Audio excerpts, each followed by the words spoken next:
let's conclude our whiteocracy video.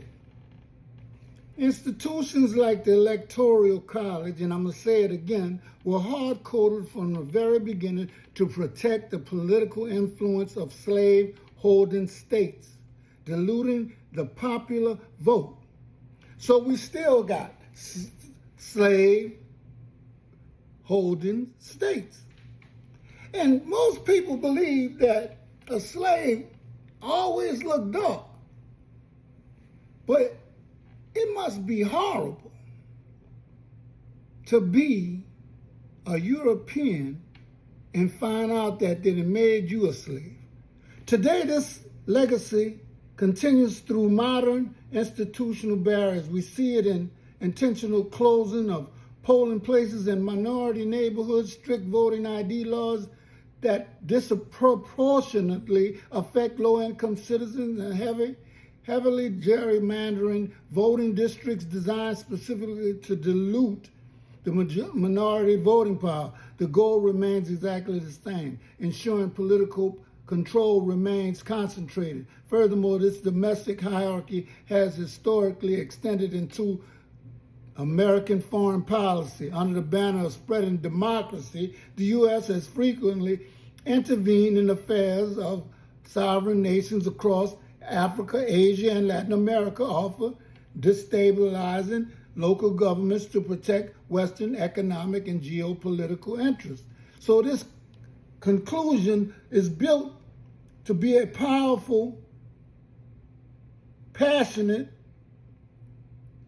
naming of a system called whiteocracy.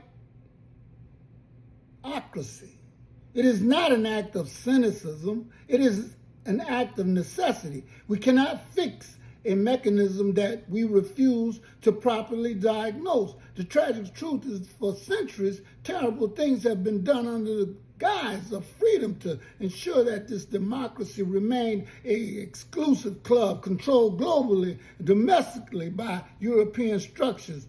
We cannot call ourselves the land of the free while millions of our citizens must still fight against engineered barriers just to have their votes counted and their humanity recognized. True democracy cannot coexist with racial hierarchy. It cannot survive when the rules are rigged to preserve the privileges of the majority at the expense of the minority. If we truly want to achieve the ideals written on our founding parchments, we must dismantle the remnants of whiteocracy. We must look at our history without fear, recognize the structural barriers that still exist today, and work tirelessly to build a real democracy, one where one person, one vote is a living, breathing reality for every single citizen, regardless of their race. But you know, stop blaming somebody else and blame yourselves. I don't know how many people, so if they have about 260 or 40 million Europeans in America, 40 or 60 black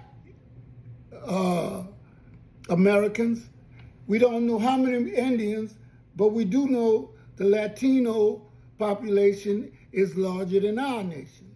And you got all these people, and you got one government. And you mean to tell me that you cannot put enough pressure on them to stop stealing from you? No, it's not them stealing from you. You stealing from you.